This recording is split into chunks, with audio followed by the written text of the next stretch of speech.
Teman-teman, malam hari ini saya untuk kesempatan malam hari ini saya punya kerinduan khusus ya. Dan hal ini itu saya kira menjadi pencarian kita selama ini, ikut Tuhan. Ya, kita dapat apa ya ikut Tuhan ya. Bedanya dengan orang yang tidak memutuskan untuk ikut Tuhan, apa ya, kira-kira benar-benar kita harus sama-sama sama-sama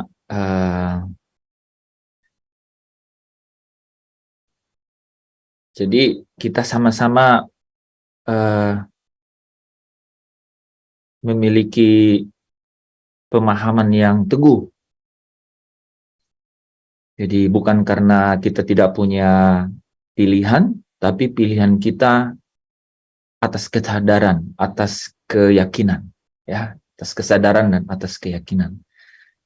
Jadi kalau demikian kita akan selalu siap untuk mempertanggungjawabkan baik atau tidak baik waktunya, ya. Berarti ada waktu tidak baik, ada, ya, ada waktu-waktu tidak baik. Tetapi firman Tuhan katakan baik atau tidak baik waktunya, kamu harus siap sedia untuk memberikan apa? Pertanggungan jawab, ya. Itu menarik sebenarnya, menarik sekali, ya. Saya kira kita semua setuju, ya. Kita semua setuju bahwa tidak mudah, kan? Tidak mudah untuk menang di dalam setiap perkara dalam hari-hari hidup kita, ya.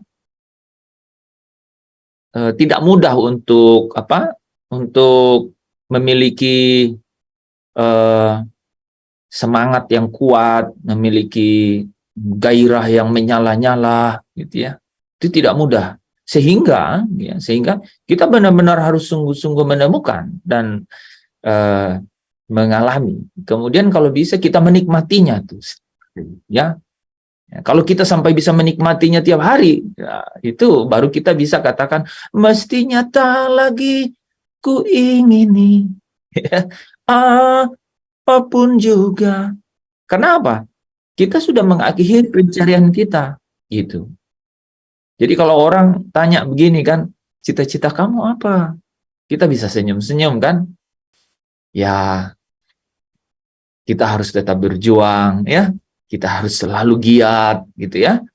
Tetapi sesungguhnya saya sudah menemukan, ya, hal yang terbesar, mutiara yang, ya, tersimpan, ya,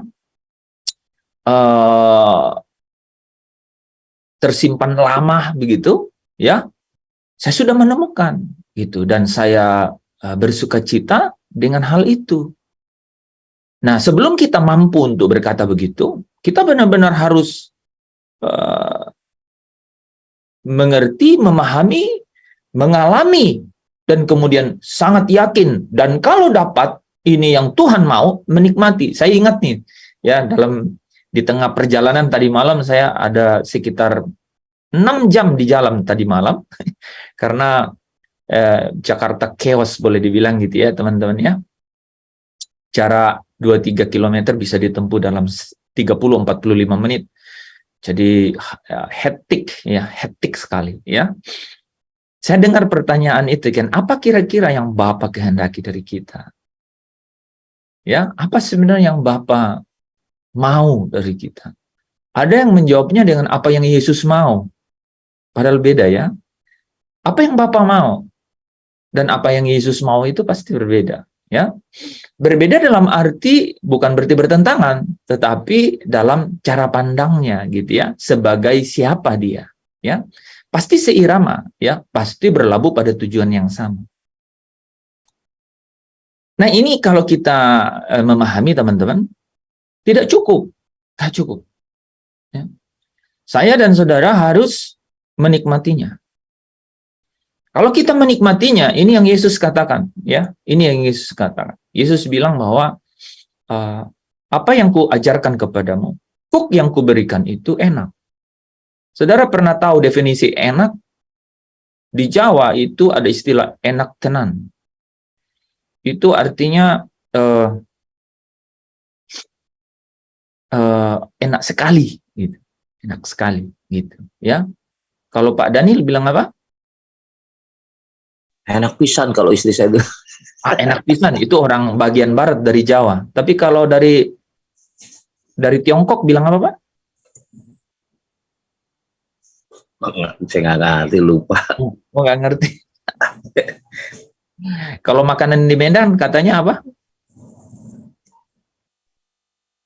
Kalau makan tahu cak. Nah, kalau nggak enak sekali gitu. Jadi saya mencoba membawa saudara di dalam ini nih, di dalam apa ya? Di dalam radar ya, di dalam radar yang bisa di sense gitu ya. Radar yang bisa kita bisa rasakan. Jadi Yesus bilang, enak ya, bebanku kuk yang kuberikan itu enak dan bebanku pun ringan. Nah, banyak yang bertanya pasti ini bagaimana enaknya dan bagaimana ringannya ya? Karena sulit kan, tidak mudah. Kalau bukan sulit ya jelas tidak mudah kan untuk sampai ke situasi. Ya. Nah, firman Tuhan itu ya dan amin. Artinya pasti, dan Allah ya, saya selalu ingat Yesaya 55 Saudara ya, ayat 10 dan 11. Saudara ingat nih ya, Yesaya 55 ayat 10 dan 11. Dia katakan bahwa seperti hujan dan salju. Ada di mana hujan dan salju itu? Di atas, ya. Yang turun ke bawah katanya. Turun ke bawah. Ya, turun ke bawah. Tidak akan kembali ke situ. Dia tidak akan kembali ke situ. Melainkan akan mengairi, ya, akan mengairi bumi. Memberi pertumbuhan katanya, ya. Itu ayat 11-nya katakan, demikianlah firmanku yang keluar dari mulutku tidak akan kembali dengan sia-sia. Tidak akan kembali dengan sia-sia, tetapi akan mengerjakan apa yang ku kehendaki. Saudara bisa bayangkan, dia akan mengerjakan apa yang firman itu kehendaki dan berhasil dalam apa yang kusuruhkan kepadanya. Ya, saudara. Jadi firman ini ya dan amin. Nah, teman-teman, banyak series ya yang kita sudah lewati kan. Saya masih ingat bagaimana roh yang menghidupkan. Wah, puluhan seri. Roh yang menghidupkan. Saudara mungkin ingat ya. Puluhan seri kita dalam Zoom. Yang kedua apa? Perjalanan petualangan kemuliaan ya, perjalanan kemuliaan anak-anak Allah. Puluhan seri juga. Dan tahun ini kita sudah masuk puluhan seri juga ya, yaitu rancangan damai sejahteranya Allah. Saudara kalau lihat garis merah atau esensi yang sama, yang mirip, yang seirama dari ketiga judul besar ini, itu pada dasarnya adalah saudara dan saya itu ya, itu sungguh-sungguh harus menikmati Tuhan, yaitu kehadirannya di bumi ini. Saya ulang ya. Saya dan saudara itu harus sungguh-sungguh menikmati kehadiran Allah di tengah-tengah kehidupan dunia ini. Supaya beban yang Yesus katakan itu, yaitu arah dan jalan yang Yesus berikan, itu menjadi enak dan bebannya itu ringan.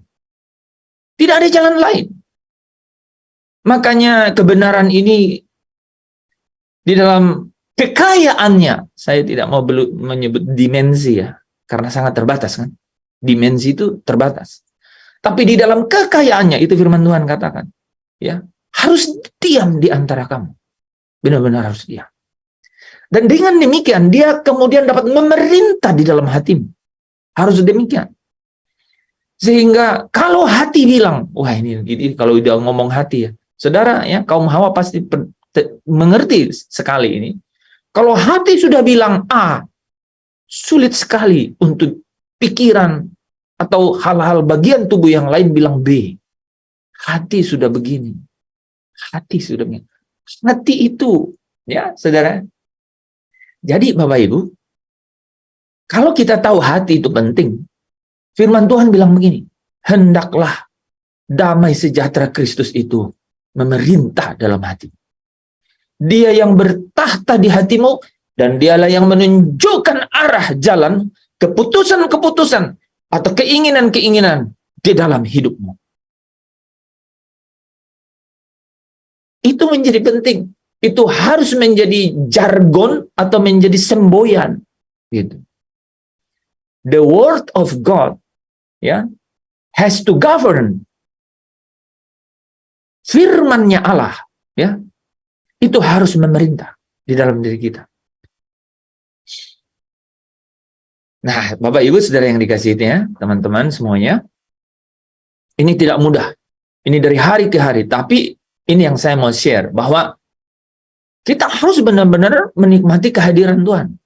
Ya, kalau saya, saudara ya, kalau saya mengajarkan bahwa kita benar-benar harus menikmati kehadiran Tuhan, ya, bukan oversay ya saudara ya, atau bicara lebih dari yang seharusnya, ya. Tetapi memang itu yang saya sudah rasakan. Saya sudah nikmati bahwa sungguh-sungguh kehadirannya Allah itu dapat kita nikmati dalam hidup ini. Kita dapat rasakan. Saudara perhatikan, beberapa hari ke depan ini, ya, saya sebenarnya kan malam hari ini itu harusnya bahas kita ya soal-soal kuis yang belum dibahasnya. Tapi Roh Kudus menaruh di hati saya untuk membawa ini ke permukaan. Lebih dini, lebih awal. Ya. Kita bisa punya waktu, ya, waktu-waktu terakhir nanti atau besok juga kita bisa bahas soal kuis karena memang juga berkaitan. Tapi ada yang penting, ada yang jauh lebih penting. Ya, ada yang di atas segala-galanya. Apa sih itu? Teman-teman, ya. Seperti kemarin Pastor Lepri katakan, apa yang dikehendaki Allah? Apa sebenarnya yang Allah kehendaki? Kalau nggak salah, kemarin Dorcas pakai bahasa Inggris. Saya nggak terlalu dengar karena di mobil ya. Apa ya? Yang saya ingat yours gitu. Ada yang ingat? Atau Dorcas sendiri ingat? Lupa? I'm yours. Jesus, I'm yours. I'm yours gitu. Jadi gini teman-teman. Ini penting ya. Ini penting untuk kita mengarah ke gini. Pernah nggak teman-teman mengalami ya saat berdoa gitu ya, berdoanya kan Tuhan, atau berdoanya Bapa kami yang di surga, atau ada yang orang sampai tidak tahu mau kemana doanya, sampai Bapa Tuhan Yesus Roh Kudus, sampai benar-benar bingung. Saya pernah dengar orang berdoa, ya Tuhan, ya Bapa, ya Roh Kudus, ya Yesus, nggak tahu saudara.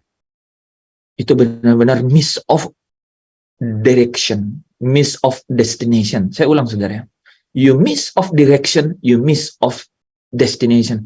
Kamu tidak tahu arahnya dan tidak tahu tujuannya. Nah,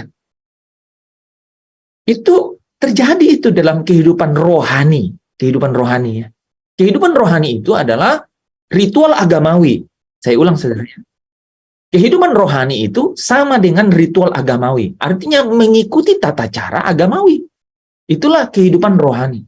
Kehidupan rohani tidak serta-merta kehidupan yang kemudian melekat atau intim memiliki hubungan dengan Tuhan. Apalagi merasakan atau menikmati kehadirannya.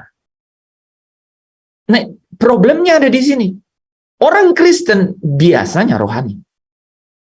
Tetapi tidak semua orang Kristen itu memiliki hubungan, apalagi merasakan dan menikmati kehadiran Tuhan.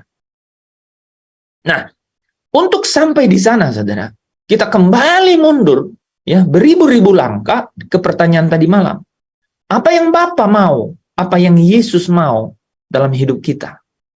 Atau apa yang dia mau secara dari sudut pandangnya dia?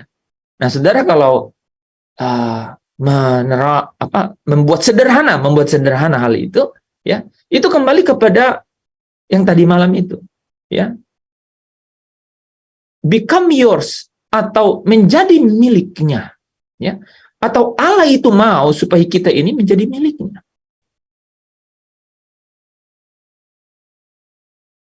Menjadi milik kepunyaannya. Ya. Nah, ya. Jadi kalau saudara ingat tadi malam Pastor Lepri jelaskan kan, sampai caranya itu kita itu dimeterai dengan Roh Kudus sebagai apa? Tanda milik, ya, spraguso, ya, tanda milik, ya, tanda yang tidak dapat dicabut, tanda yang artinya dia dilindungi, tanda yang artinya dijaga dan dipelihara, itu milik kepunyaan, ya. Dan kemudian bahkan dikatakan dan Bapa yang lebih besar dari semuanya, katanya kan, ya. Tidak ada yang dapat mengambilnya dari dalam tangan Bapa, gitu. Jadi Bapa mau kita itu menjadi milik. Nah, saudara, kata milik ini, itu diurai. Nah, saudara perhatikan uraian ini, saudara, ya. Ini menarik menurut saya. Luar biasa saya kira. Saudara, setelah manusia jatuh ke dalam dosa, ya, kita satu langkah ke belakang, ya, saudara perhatikan baik-baik ini, ya, penggalan yang ke depan ini. Saat manusia pertama, ya, ada di dalam Eden, itu adalah gambaran terbaik dari ciptaannya Allah. Dan Allah hadir di situ. Allah hadir. Allah bersama-sama dengan manusia di situ. Ya. Allah hadir. Saudara perhatikan kata-kata saya. Allah hadir. Allah tidak berdiam. Ini penting sekali kata-kata ini. Allah hadir di Eden, tapi Allah tidak berdiam di Eden. Ya. Bukti kehadiran Allah itu, saudara, ya, adalah apa, saudara? Kemuliaannya hadir. Dan itu bisa karena rohnya juga hadir di situ. Sehingga kemuliaannya itu menyelimuti keadaan yang ada di Eden. Tapi Allah nggak berdiam di situ. Allah punya tempat kediaman. Ya, saudara, Allah punya address, punya alamat. Ini penting sekali ketika kita mau bilang merasakan dan menikmati kehadirannya. Ini penting sekali untuk masuk ke dalam, ya, dimensi ini, ya, ke dalam kekayaan firman ini. Bapak Ibu tahukah bahwa setelah manusia jatuh ke dalam dosa, ya, ada hal yang benar-benar berantakan. Ada yang berantakan, saudara.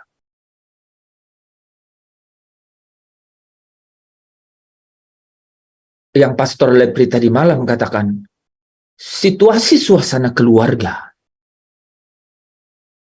itu hilang.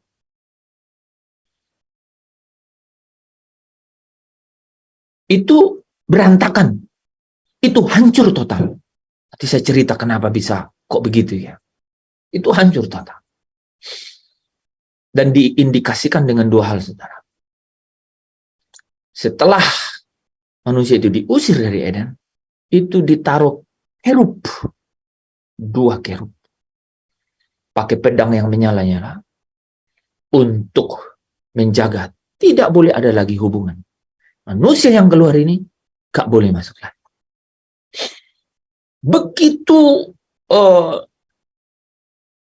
Begitulah Allah yang adalah Allah.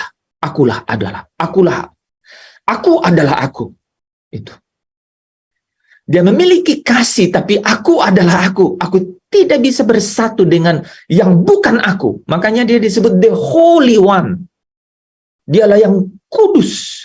Satu-satunya yang kudus. The Holy One. Jadi bukan kasihnya hilang itu, saudara. Tapi karena sesuatu keadaan terjadi, terbentuk oleh suasana waktu itu, ya, ketika manusia jatuh dalam dosa. Kok dibilang jatuh dalam dosa sih? Iya, kenapa? Karena mereka melanggar perintah yang diberikan.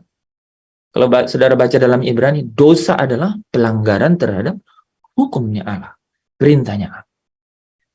Melanggar.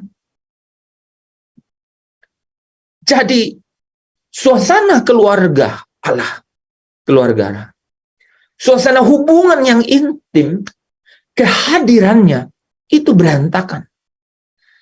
Ya. Sampai nih saudara ya, dosa yang terjadi di Eden itu menjalar ke manusia. Sampai Allah tidak tahan. Dan kemudian Allah bilang, rohku tidak akan selama-lamanya lagi tinggal di dalam manusia. Ini tahap kedua nih saudara. Ya, ini pertama dikasih kerub dan menjaga di situ, tidak boleh ada lagi hubungan. Ya. Artinya di situ sudah ada perselisihan itu saudara. Artinya ada perseteruan di situ. Itu perseteruan. Berseteru sudah tidak bisa. Tetapi rohnya itu mengikuti manusia loh saudara. Tapi karena dosa ini menjalar dan manusia menjadi-jadi itu saudara. Sampai Allah memutuskan untuk katakan, dan rohku tidak lagi akan selama-lamanya. Tidak lagi akan selama-lamanya berdiam dalam manusia. Ini artinya apa? Kehadirannya itu begitu sulit jadinya. Karena roh Allah tidak ada lagi di situ.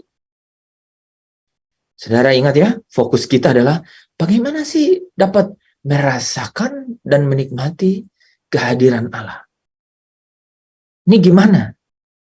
Ya, saya mau cerita nih dari bagaimana hilangnya tuh, saudara. Ya, bagaimana hilangnya. Ya. Nah, sampai nih saudara, sampai begini. Perseteruan ini, itu kan berseteru. Tidak ada, kan tidak ada. Saudara bisa bayangkan, untuk masuk ke Eden, nggak boleh. Dijaga kerub dengan pedang menyala-nyala. Dan roh Allah yang kemudian mengikuti manusia, yang masih ada di manusia, ini kemudian meninggalkan manusia, saudara. Tidak untuk selama-lamanya, kecuali Allah mau rohnya itu turun. Dan saudara bisa baca itu ya, Daud mengalami, ya, Simpson mengalami, tapi Allah yang kemudian punya kehendak prerogatif atas maunya sendiri, atas apa yang dia rancangkan dan kehendaki, kemudian terjadi. Nah itu saudara ya, sampai nih ya, sampai saudara, satu saat Allah itu begitu tidak tahan, ya saudara ya.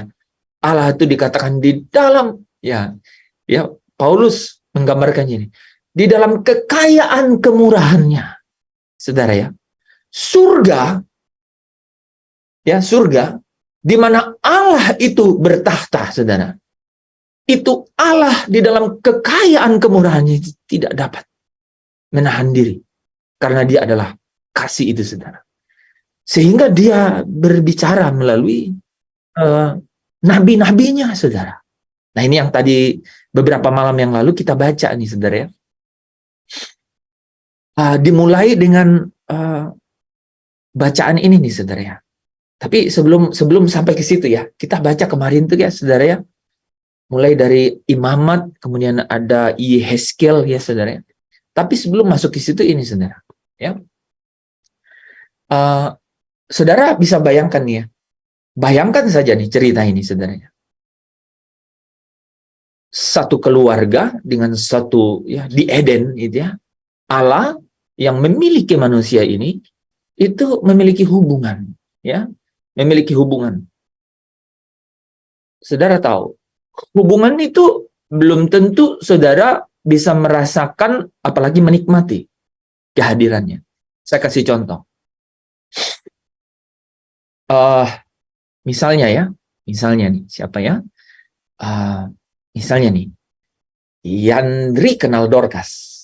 Oke, Yandri kenal Dorcas. Saya tanya Yandri, saya balik ya. Dorcas kenal Yandri, ya. Dorcas kenal Yandri. Saya tanya Dorcas, ketemu Yandri? Iya ketemu. Dia bilang ketemu. Terus? Ya ketemu. Terus apa? Tidak ada terus. Tapi baik-baik saja kan? Tadi ngobrol dengan Yandri. Iya, ngobrol. Oke, berarti ada hubungan ya? Mereka ada hubungan. Hubungan apa? Mereka hubungan paling tidak secara manusia dia berteman. Ya, dia berteman. Atau dia kenalan lah. Ya, ada saudara yang saudara tidak kenal orang langsung bilang, "Halo, kemana?" Ada? Ada ya, ada. Ya, keadaan jiwanya beda ya, pasti. Tapi bayangkan nih saudara, pasti dia kenal. Ya, Dorcas kenal Yandri. Ya, ini tidak ada maksud apa-apa ya. Ini kebetulan ada peristiwa kemarin, jadi saya angkat. Yandri kenal kan? Kenal, karena kenal. Oke, ngobrol kenal. Tapi teman-teman, ya, ini artinya ada hubungan pertemanan. Tapi kalau saya tanya Dorcas, menurut kami Yandri bagaimana? Dia bingung, dia bilang, maksud Bapak? Ya Yandri ada sehat. Yandri ada sehat. Atau Yandri baik-baik saja. Dia cerita formal sekali begitu. Dia formal. Artinya benar hubungannya di situ. Hubungannya di situ. Tadi saya lihat ada Ibu Rima. Kita pindah kasus nih saudara ya. Karena sejauh itu saya tahu Dorcas waktu itu begitu saja. Saya tanya lebih jauh ya tidak bisa lebih jauh. Saudara bayangkan. Terus tanya Bu Rima, Pak Joni bagaimana kabar? Waktu itu saya tanya di sini kan. Bu Rima, Pak Joni gimana Pak? Oh iya Pak, kami bersama-sama, kami itu berdoa, kami mendoakan mengenai Pak. Kita mau cerita. Saudara bisa bayangkan? Ibu Rima waktu saya tanya, dia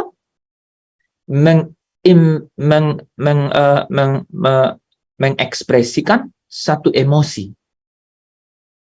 Mengekspresikan satu emosi. Kira-kira kenapa?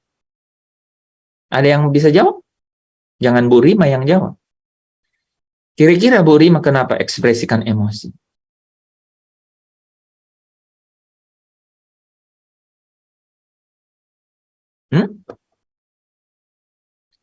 Hubungannya lebih jauh dari hanya pertemanan. Lebih jauh. Karena Bu Rima dan Pak Joni memiliki hubungan yang yang jauh di atas pertemanan. Bukan hanya sahabat. Bukan hanya. Ya, emang ada sahabat yang masuk dalam satu ruangan kemudian lampu dimatikan dan tetap berdua dalam ruangan. Tidak ada. Ada sahabat yang begitu. Ya ada juga mungkin ya. Mungkin kita pikir mereka berdoa bersama kan. Daripada kita berpikir yang lain kan. Ada orang mungkin begitu berdoa bersama kan. Itu jiwa yang tidak rusak berpikir begitu kan. Mungkin mereka ada berdoa bersama. Atau bilang, saya tidak tahu mereka apa. Kan? Gitu kan. Itu pendeta Yandi yang dari Kupang bilang begitu kemarin. Jadi kalau ada orang yang masuk kamar, berdua saja, lampu dimatikan, terus orang lain tanya, mereka lagi apa? Ya bilang tidak tahu. Yang lebih positif, mungkin mereka ada berdoa. Ya? Jangan ngomong yang lain. Jangan melampaui apa yang ada tertulis. Nah, saya sambung sedikit. Saya ngomong sama Pak Anton kemarin. Ini ada cerita-cerita dulu nih mengenai Zoom ini juga. Ya. Ya Pak Hen, saya dengar cerita. Katanya begini. Dan dia katanya lihat langsung yang bilang katanya lihat langsung. Terus Pak Anton bilang, Ibu lihat langsung? Tidak. Tapi itu yang bilang ke saya, katanya lihat langsung. Oh, oke. Katanya lihat langsung. Itu apa? Ini, Pak.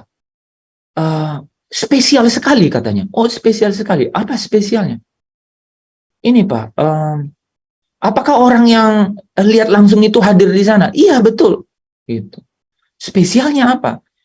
Spesialnya itu ini orang ini order Grab untuk orang ini. Spesial sekali. Pak Anton langsung bilang, saya juga sering order Grab buat orang lain. Pak Anton langsung bilang, itulah ciri-ciri jiwa yang rusak. Memprediksi jauh tapi ke arah yang negatif. Makanya saya kasih ilustrasi tadi, ada 2 orang masuk kamar, berdua saja di ruangan, lampu mati. Saudara, kalau ditanya, mereka buat apa? Kalau tidak tahu, bilang, tidak tahu. Yang kedua, lebih positif, mungkin mereka ada berdoa. Ya kan? Begitu ya. Udah stop di situ.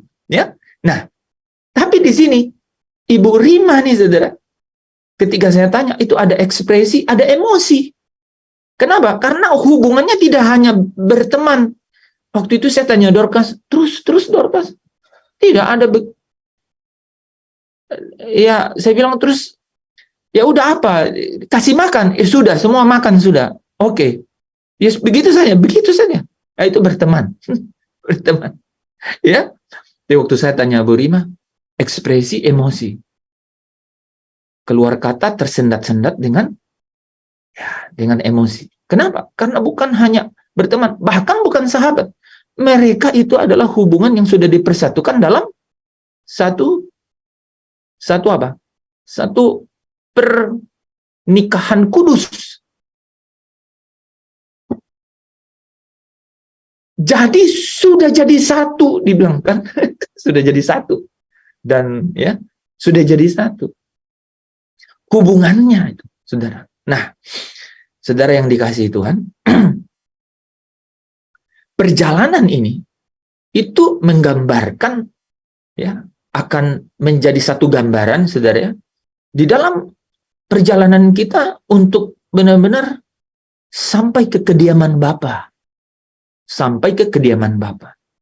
Tapi sebelum kita sampai ke kediaman Bapa, saudara ya, di mana Bapa itu sungguh-sungguh hadir di situ, dan saudara sungguh-sungguh melihat kemuliaannya. Sejak dari sini, di bumi ini, itu ada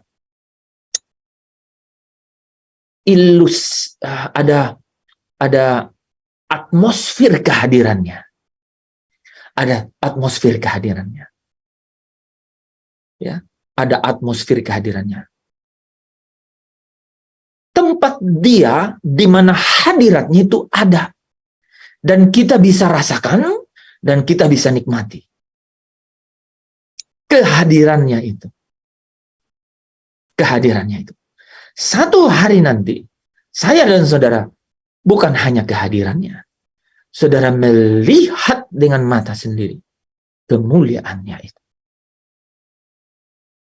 Nah, Bapak Ibu Saudara yang dikasihi Tuhan, saudara mungkin bertanya, ada cerita yang terpotong tadi. Bukankah manusia itu sudah tidak memiliki lagi hubungan dengan Allah ketika mereka diusir keluar dari Eden? Nah, di sini pertemuannya, saudara. Allah di tempat kediamannya. Allah di tempat kediamannya. Di surga. Itu, saudara, karena kekayaan kemurahannya, dia merancang misi untuk supaya manusia yang terhilang ini, jiwa-jiwa yang terhilang ini, dan akan menuju kebinasaan, ini kembali ditebus. Kembali ditebus. Nah, cara penebusannya ini, saudara, harus memiliki satu perjalanan di mana Allah itu ya harus mengikuti tatanannya. Tatanannya apa, saudara? Dia itu adalah Allah yang penuh kasih, sehingga dia harus tidak dapat membiarkan ciptaannya ini untuk terhilang. Ya, Allah atau Bapa tidak mau seorang pun binasa, melainkan supaya semua orang berbalik dan bertobat. Ya, tidak mau Allah Allah membiarkan seorang pun ya untuk binasa. Tetapi Allah ini adalah yang kudus. Dia adalah the Holy One. Yang najis itu tidak dapat menyatu dengan tempat kediamannya, yaitu hadiratnya itu. Nggak bisa, saudara. Nggak bisa. Yang najis itu tidak dapat masuk ke dalam kota suci, ke dalam kemah Allah, ke dalam Yerusalem baru. Nggak bisa, saudara. Sehingga harus ada keadilannya yang menjembatani antara kasih dan kekudusannya. Dan keadilannya itu harus dilewati. Itulah jalan penebusan. Kenapa ada penebusan? Karena keadilan Allah harus terlaksana. Ya, untuk orang-orang miliknya, saudara, yang harus ditebusnya. Dan keadilan itu bicara dosa itu harus dihukum. Dosa itu harus dihukum. Nah, tapi sebelum sampai ke situ, saudara ya, 800 sampai 700 sebelum Masehi. 800 sampai 700 sebelum Masehi. Kepada Yesaya dinubuatkan, ya, panggilan jalan keselamatan. Saudara, kita sudah pernah bahas itu ya. Hai kamu orang-orang ya yang rindu untuk minum air ya. Yang haus, mari katanya. Yang rindu makan tanpa uang bayaran, marilah. Ya.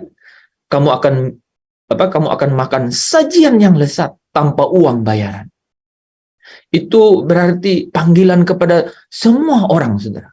Kekayaan kemurahan Allah kembali dinubuatkan, ya, diawali dengan nubuatan, saudara ya. Nah, singkat cerita, saudara, ya, setelah 800-700 sebelum Masehi, sekitar 600 sampai 500 sebelum Masehi kepada Yehezkiel, ya, kepada Yehezkiel itu Tuhan kemudian menubuatkan. Nah, tapi sebelum itu terjadi, saudara ya, mari kita baca ya, saudara ya, bagaimana Tuhan melaksanakan misinya ini. Nah, mulai saudara dan saya kan sudah belajar mengenai kemah suci. Kemah suci. Saya tanya nih, saudara, kemah suci itu apa, saudara? Kemah suci itu apa?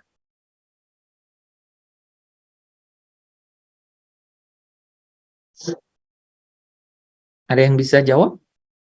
Tempat Allah hadir. Bagus sekali. Persis jawabannya.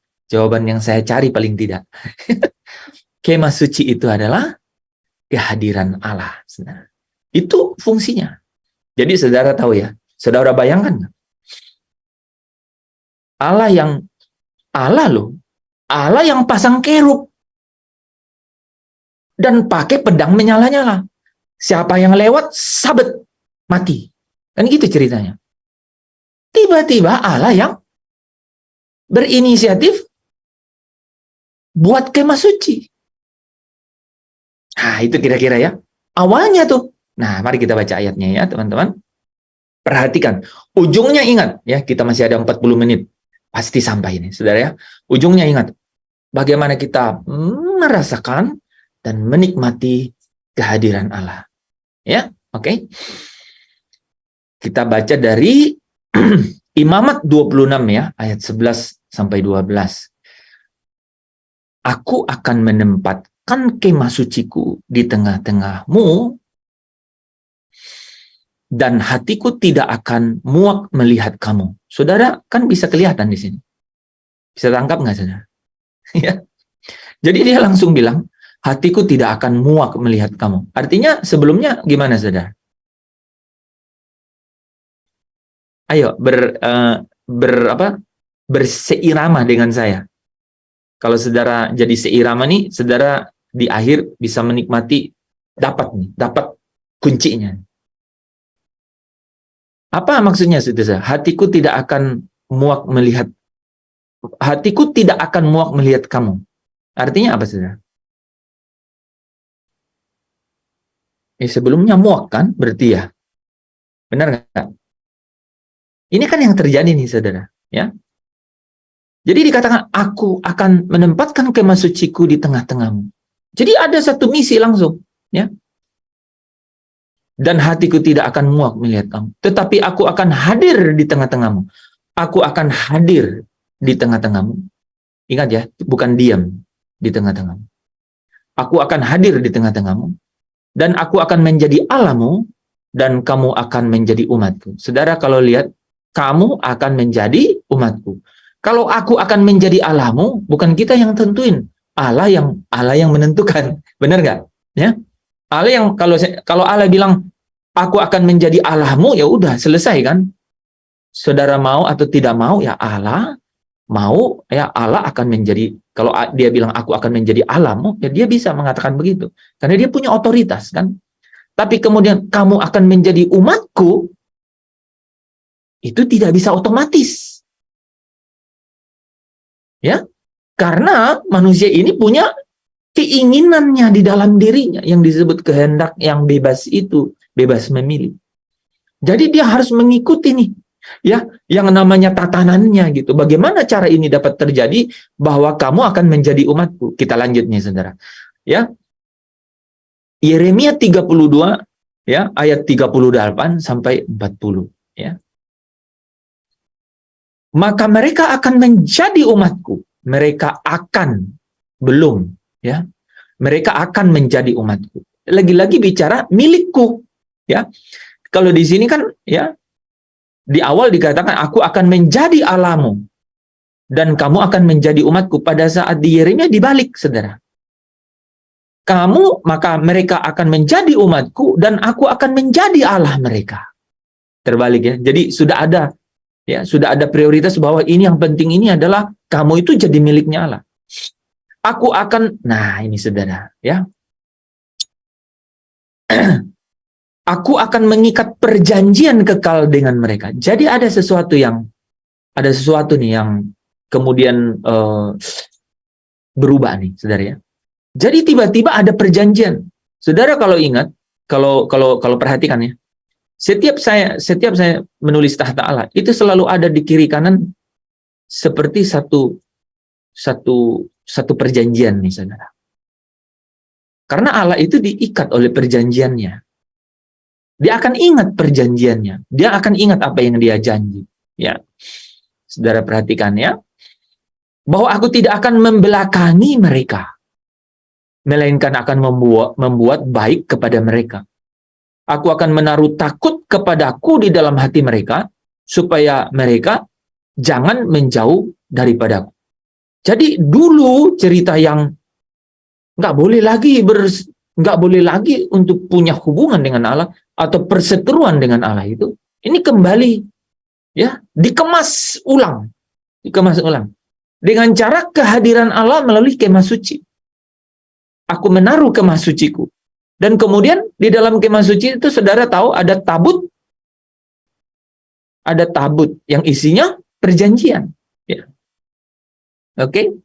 Itu untuk mengikat bahwa aku akan menjadi Allah mereka dan mereka akan menjadi umatku. Itu baru mulai dengan deklarasi.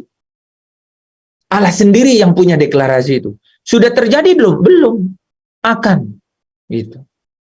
Jadi waktu kemah suci hadir, itu adalah maksud, itu adalah misi Allah. Gitu. Itu adalah maksud Allah, maksud surga untuk apa? Supaya yang hilang, ya karena kekayaan kemurahannya itu kembali. Ya. Dan misinya melalui kemah suci ini. Di dalam kemah suci ada tabut perjanjian. Nah, di ini saudara, dipertajam dengan Yehezkiel. Dia bilang gini, aku akan mengadakan perjanjian damai. Jadi tadi yang disebut perjanjian kekal, itu rupanya ada namanya. Perjanjian damai dengan mereka. Jadi artinya apa? Makanya saudara ingat ya, kalau saudara ingat di 2 Petrus 3, dikatakan begini, dalam pendamaian dengan dia. Ditulis ulang itu kata-kata itu. hidup dalam pendamaian dengan Dia itu. Karena memang harus berasal dari situ. Kenapa? Dulu berseteru. Saudara ingat kata-kata itu kan? Bahwa Kristus itu ya menjadikan itu perseteruan itu selesai di atas kayu salib. Nah, jadi ini kita mengarah ke sana ya. Ini terjadi saudara 580 sebelum Masehi. Yehezkel mendapat nubuatan ini. Detik-detik terakhir sebelum masa kegelapan 400 tahun sebelum Yesus datang. Tahun 500-an Masehi, sebelum Masehi, kepada Yehezkel itu Allah ya melaluinya ya menubuatkan ini. Aku akan mengadakan perjanjian damai dengan mereka dan akan menjadi perjanjian kekal. Jadi ini kan diangkat balik kan perjanjian kekal yang di sini dengan mereka. Aku akan memberkati mereka. Muncul kata berkat. Saudara, perhatikan. Awalnya cuman bicara begini, melainkan aku akan berbuat baik kepada mereka. Aku akan menaruh takut kepada mereka dan mereka akan ya supaya mereka tidak menjauh daripada aku. Di sini mudah muncul nih saudara. Akan memberkati mereka dan membuat mereka banyak. Dan awalnya kemah suci, kehadiran Allah. Saudara perhatikan ya. Ini perkembangannya tuh. Awalnya kemah suci, kehadiran Allah. Fisik banget. Fisik. Sekarang muncul kata-kata ini sebenarnya. Dan memberikan tempat kudusku di tengah-tengah mereka. Ini bicara sesuatu yang tidak fisik. Tempat kudusku di tengah-tengah mereka. Untuk selama-lamanya. Saudara ya, forever. Untuk selama-lamanya. Menurut saudara kemah suci itu selama-lamanya enggak? Oke, jadi sesuatu yang berbeda pasti kan? Nah, ini saudara, perhatikan karena ini nanti berujung pada yang kita bahas. Kenapa ya? Kalau saya berdoa gitu ya, ya Bapa, ya Tuhan, rasanya Tuhan nggak ada, rasanya kehadirannya nggak ada. Nih, gimana nih? Gimana untuk mensikapi hal itu? Ya? Atau sebaliknya, bagaimana sampai merasakan dan menikmati kehadirannya itu? Nah, kita berangsur-angsur, saudara ya, menemukan jawaban dari pertanyaan seluruh umat ya, mengenai itu. Memberikan tempat kudusku di tengah-tengah mereka. Sekarang ada sesuatu yang intangible, tak kelihatan, saudara. Tidak kasat mata, tempat kudusku. Untuk selama-lamanya. Di dalam pasal yang sama, di ayat berbeda, disebut dua hal yang berbeda, saudara. Tempat kediamanku pun, jadi bukan tempat kudus, saudara ya, akan ada pada mereka. Akan ada pada mereka. Dan aku akan menjadi Allah mereka, diulang, saudara. Dan mereka akan menjadi umatku. Jadi, kata-kata ini, kalau saudara perhatikan, ini tidak ada Tuhan, yaitu Allah Bapa, Yahweh Elohim namanya, itu nggak punya keinginan atau kehendak lain, kecuali satu. Dia ingin menjadi Allahmu, dan kamu menjadi miliknya. Kamu menjadi umatnya, kamu menjadi anaknya. Kalau saudara ingat, kita sudah sering baca ya, Wahyu pasal 21, itu clear. Bahkan, karena Kristus sudah datang kan, dia katakan, aku akan menjadi Allahnya. Dan mereka akan menjadi anakku. Ya kan? Udah pakai kata anak, saudara. Ya. Oke. Nah, saudara kalau perhatikan di sini, muncul tuh, ya, tempat kudus yang diberikan oleh Allah di tengah-tengah mereka untuk selama-lamanya. Ya, aku akan memberikan, saudara. Nah, aku akan memberikan. Bapak Ibu saudara yang dikasihi Tuhan, ya. Ini menjadi penting ya, karena kita harus memahami mengenai tempat kediaman Allah dan kemudian kehadirannya Allah. Tadi Asnat bilang, oh kemah suci itu tempat kehadirannya. Tapi kemah suci sudah nggak ada.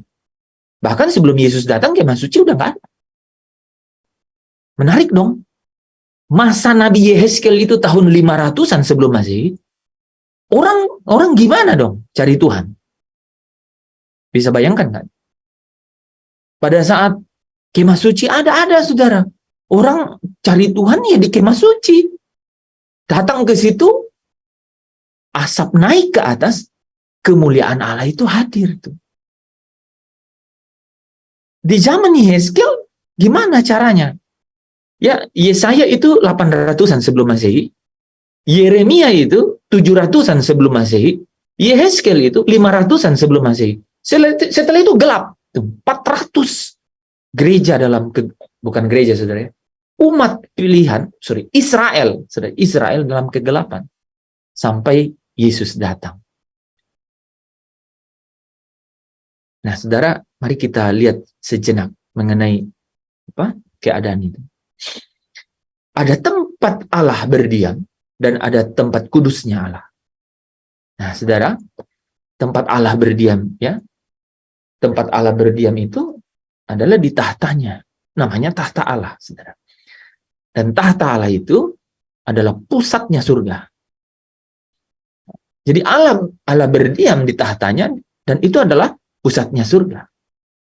Ya, Allah berdiam di atas tahtanya. Dan tahtanya itu adalah pusatnya surga. Wahyu 4 ayat 3, 5, dan 6a bilang begini, saudara. Saya kasih bayangan dulu nih, saudara. Tahta Allah itu adalah apa, saudara? Tempat kediamannya, ya. Nah, kalau begitu gini nih, kita balik dulu dong. Kita balik, Pak. Tadi yang gimana dong? Nih, saudara nih. Tempat kediamanku pun akan ada pada mereka, dan aku akan menjadi Allah mereka, dan mereka menjadi umatku. Saudara perhatikan dua ayat ini, ya, ayat 26 bagian terakhir sama 27. Itu di antara dua ayat ini, itu ada rentang waktu yang panjang, saudara. Dikatakan gini. Nih, saudara ya. Aku akan memberikan tempat kudusku di tengah-tengah mereka. Jadi ada waktu di mana Allah memberikan tempat kudusnya, yaitu apa? Kehadirannya. Tapi satu hari nanti, orang-orang, yaitu mereka ini, yaitu umatnya ini, itu akan ada di tempat kediaman. Saudara, ada yang bisa jawab ini kapan? Ini kapan? Setelah penghakiman terakhir. Setelah penghakiman terakhir.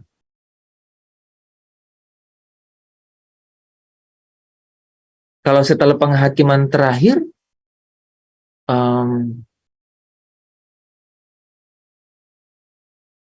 itu adalah indikasi dari orang-orang fasik akan selama-lamanya masuk ke dalam lautan api.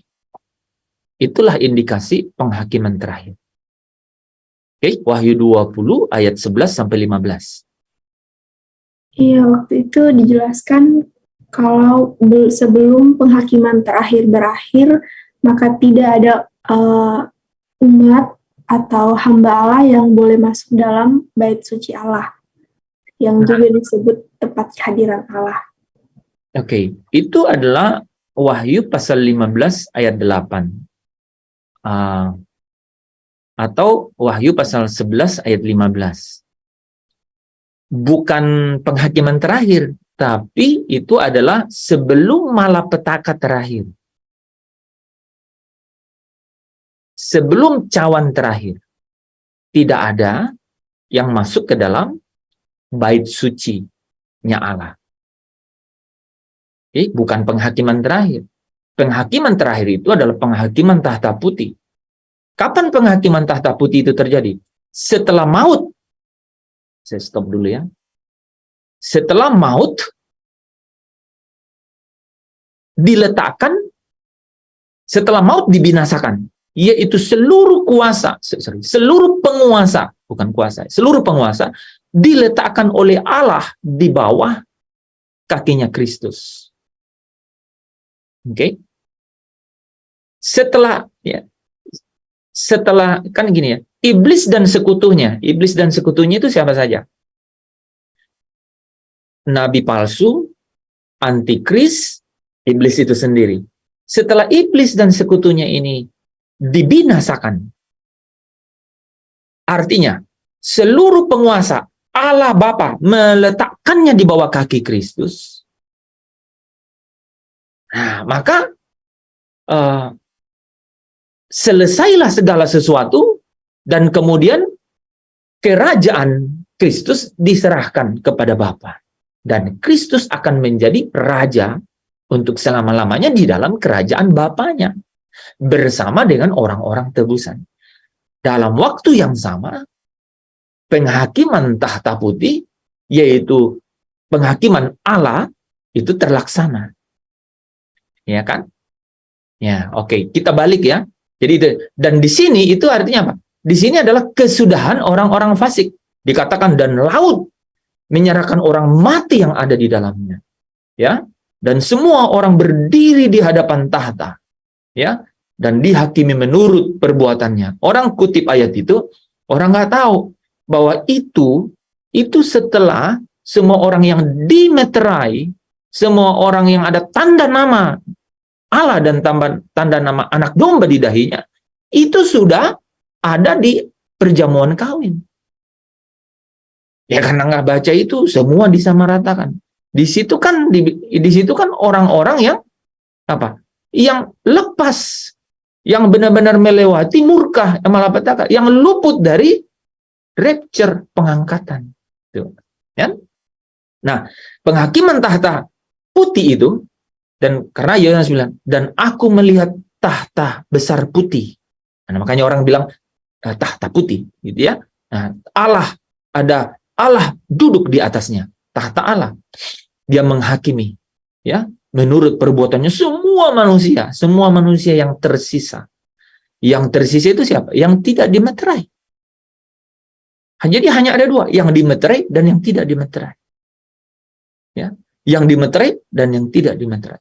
Ya. Nah, atau terbagi ini sebenarnya terbagi. Yang kalau saudara yang dimeterai dengan meterai Allah yang hidup, atau yang memakai tanda. Nih, tanda juga saudara. Tanda binatang di dahinya dan di tangannya. Ini kok cuman kalau saya ngomong begini tuh, saudara mudah-mudahan ya, maksudnya pasti belum paham nih ya. Tapi saudara begini. Jadi ada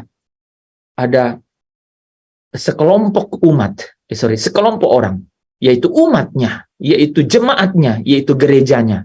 Itu yang diberikan meterai, yaitu tanda nama Allah Bapa dan tanda nama anak domba di dahinya. Tetapi ada orang, ya, sekelompok orang yang kemudian memakai apa? Yaitu orang-orang fasik yang menolak kasih karunia Allah. Saudara udah tahu itu kan? Yang menolak Yesus sebagai penguasa tunggal, gitu. Mereka ini itu akan pasti memakai tanda nama, ya, binatang itu, dikatakan begitu, yaitu antikris, dan kemudian tanda yaitu di dahinya dan di tangannya. Gitu. Nah, ini yang kemudian masuk ke dalam penghakiman tahta putih, ya. Oke ya. Sekilas dibahas di situ, bagus pertanyaannya supaya bisa teman-teman ada dibuka juga sedikit sini. Jadi ada penghakiman yang dihakimi menurut perbuatan. Tapi itu terjadi setelah apa? Setelah orang-orang ini dimeteraikan itu, yang dikatakan Allah tidak menentukan. Saya ulang kata-kata ini saudara. Imanmu bangkitkan. Allah tidak menentukan kamu, ya, untuk ditimpa oleh murka, melainkan diselamatkan oleh Yesus Kristus Tuhan. Itu langsung tuh, ayat itu langsung. Ya. Saudara tidak ditentukan untuk ditimpa murka. Pak, gimana caranya? Saudara pasti tahu jawabannya kan? Dimeterai. Pada saat apa? Malaikat meniup, ya. Sangkakala meterai yang ke-6, ya. Nah, itu dia meteraikan kan? Oke. Nah, jadi kembali ke pertanyaan saya tadi. Jadi kapan gereja, umatnya, atau orang-orang tebusan ini masuk ke dalam tempat kediamannya Allah?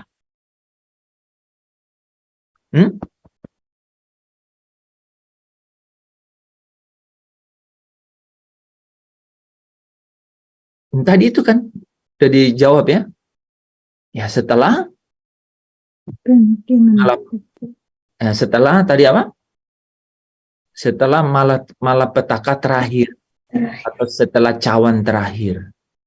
Itu. Setelah malapetaka terakhir atau setelah cawan terakhir. Pak, berarti orang-orang tebusan itu juga ikut di cawan terakhir. Jawabannya? Loh, terus ada di mana dia?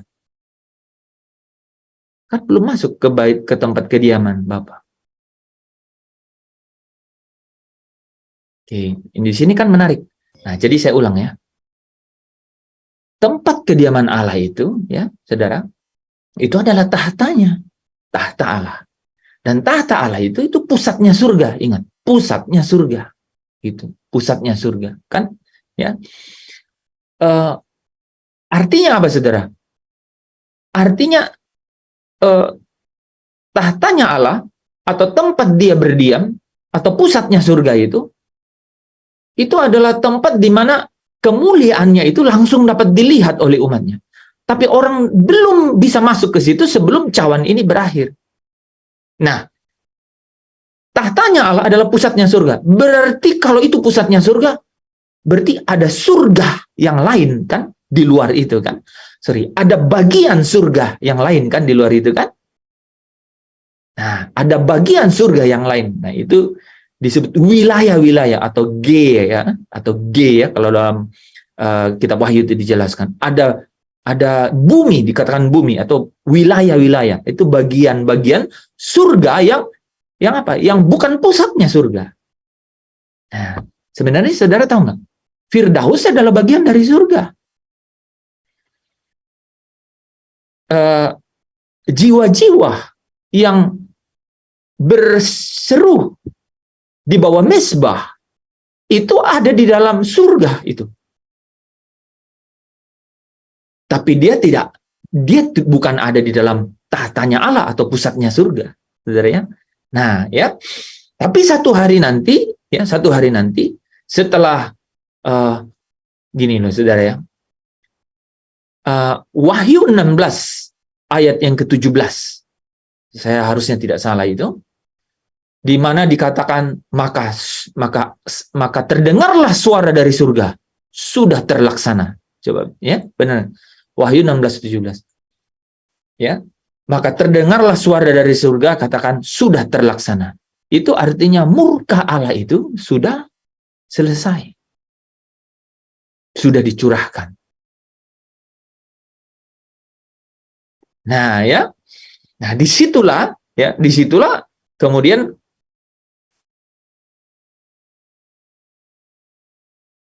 umat jemaat ya itu masuk ke dalam tahta Allah ya, dan itu dijelaskan di Wahyu 21 ya, dikatakan dan kemah Allah itu terbentang ya di tengah-tengah mereka ya. Nah, itu dulu saudara ya.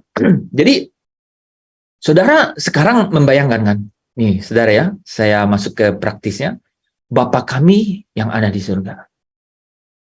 Saudara sekarang memiliki kekayaan kebenaran. Dia ada di tahtanya. Dia berdiam di tahtanya. Dan doa saudara harus ya langsung mengarah dan tujuannya sampai ke situ. Bapa kami yang ada di surga. Engkau yang ada di tahta kudus. Oke? Nah, itu saudara ya. Jadi saudara tahu ada di sana, dia ada di sana. Dia ada di sana dengan apa? Dengan kasihnya, dengan kekudusannya, ya, dengan kemurahannya. Itu saudara ya.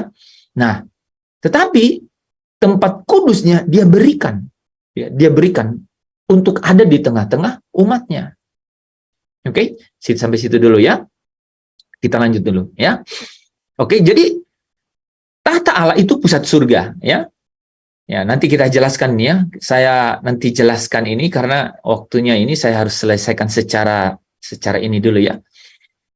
Ya, ada keadaannya tampaknya bagaikan permata yaspis, permata sardis, di hadapan tahta itu ada lautan kaca bagai kristal.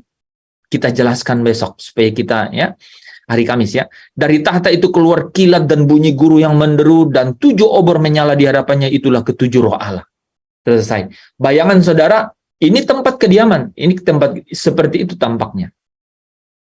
Di sekeliling tahta itu ada 24. Di sekeliling tahtanya Allah ada 24 tahta. Nah, saudara harus sudah mulai, di sekeliling tahta itu ada 24 tahta.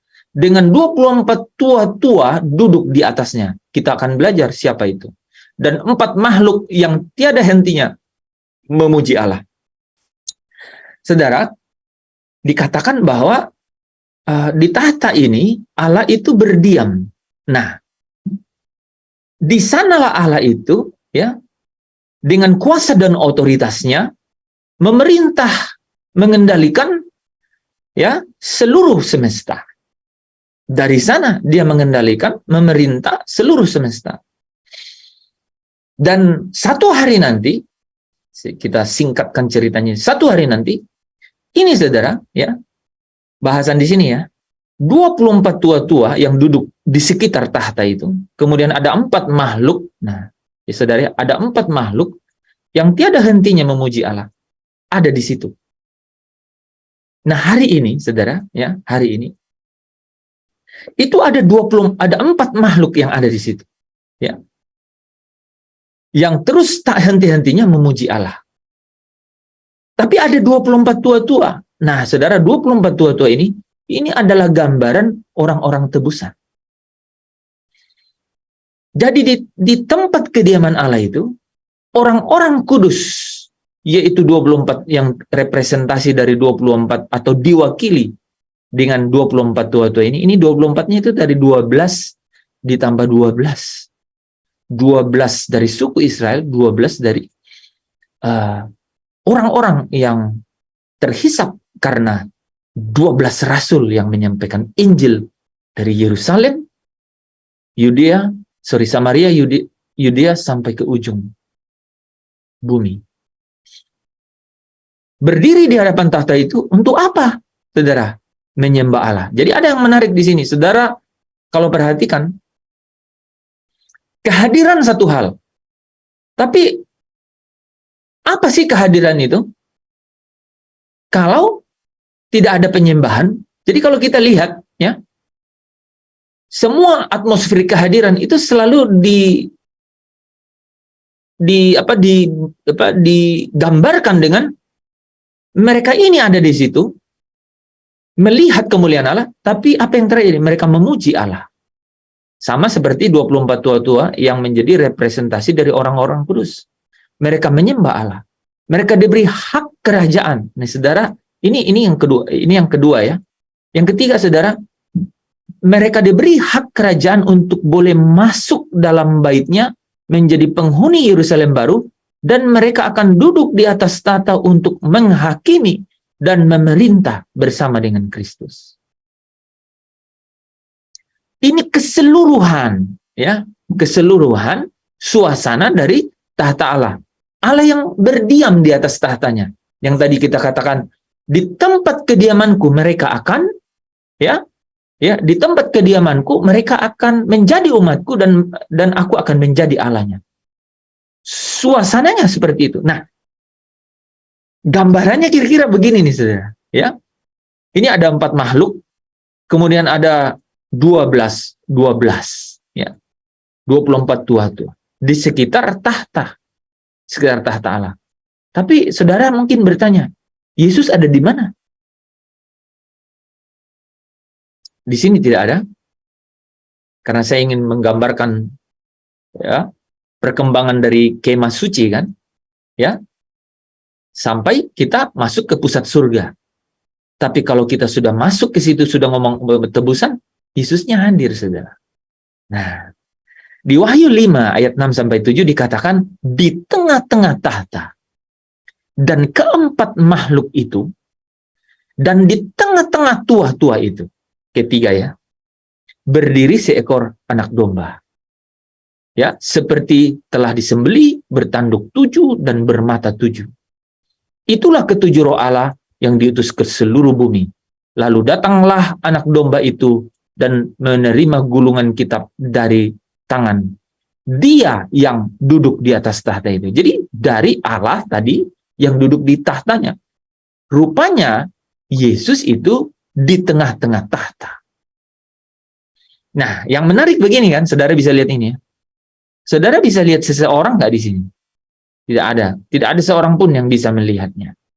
Tapi kita bisa lihat Yesus dalam keadaan yang sebenarnya. Ya, oke. Satu hari nanti, ya. Apakah mukanya begini? Ya, nggak tahu juga. Waktu saya lihat, saya punya penglihatan, saya juga nggak lihat mukanya, saudara. Saya hanya lihat dia dari samping. Ya. Sebab ya, di Wahyu 5 ayat 6-7, sebab anak domba yang di tengah-tengah tahta. Jadi saudara tahu kan? Jadi Yesus ada di tengah-tengah tahtanya Allah itu. Jadi ada tahta Allah, kemudian ada tahta dari 24 tua-tua, ada tahta dari 4 makhluk, ya, dan kemudian ada anak domba di tengah-tengah tahta itu. Gambarannya harus memiliki itu. Nah, kalau saudara kita dikonfirmasi ini, bagaimana sih tahta itu, tahta Allah dan tahta anak domba itu bagaimana kedudukannya nih saudara ya? Itu digambarkan di Wahyu 20 ayat 4. Ya. Kelihatan sekali di sini bahwa itu hampir tidak bisa dilukiskan gitu ya, bahwa letaknya di mana. Seperti kelihatan bersama-sama, ya. Karena gini kan, di tengah-tengah tahta dan di keempat makhluk dan di tengah-tengah tua-tua. Jadi jelas-jelas kalau ini saudara ya, 4 makhluk dan 24 tua-tua ini itu dijelaskan bahwa ini memang di sekeliling. Dia berada di keliling. Nanti kita jelaskan lebih jauh ya. Saya buat kesimpulannya dulu aja malam hari ini. Ya. Ada anak domba dan dijelaskan juga ya, anak domba ada di tengah-tengah tahta. Jadi dua-duanya di tengah nih sebenarnya. Nah, kelihatan di sini ya. Lalu ia menunjukkan kepadaku sungai air kehidupan yang jernih bagaikan kristal dan mengalir keluar dari tahta Allah dan tahta anak domba. Oke?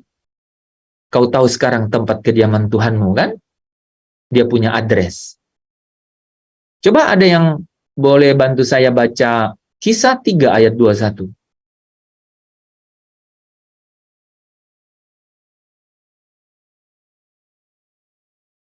Kisah para Rasul pasal 3 ayat 21.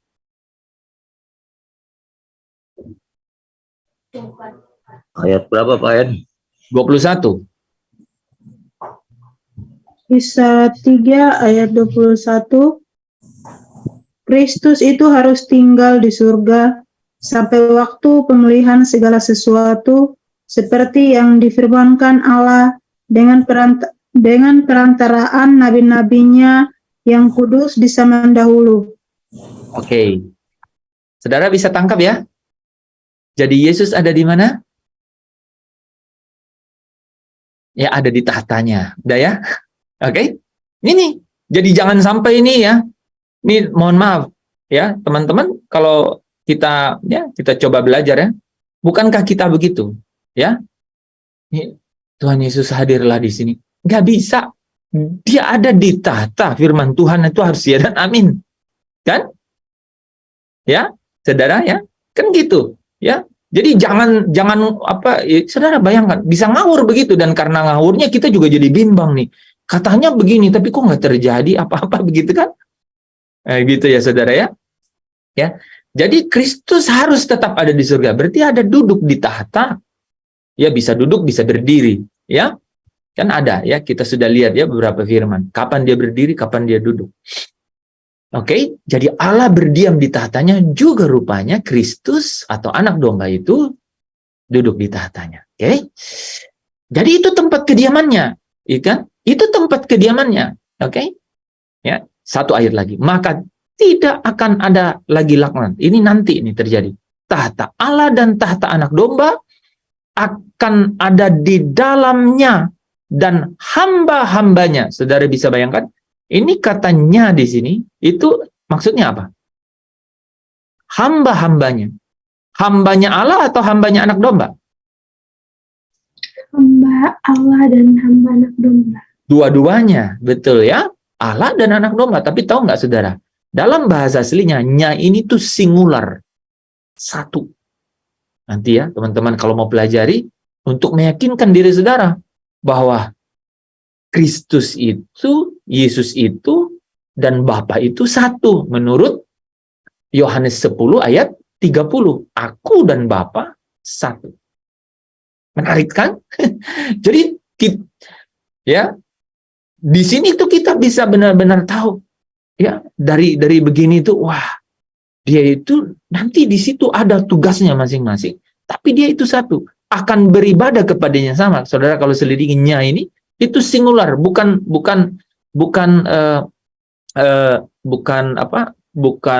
plural ya, arti atau lebih dari satu, tapi single, satu. Nah, ya. Oke. Dan aku tidak melihat bait suci di dalamnya.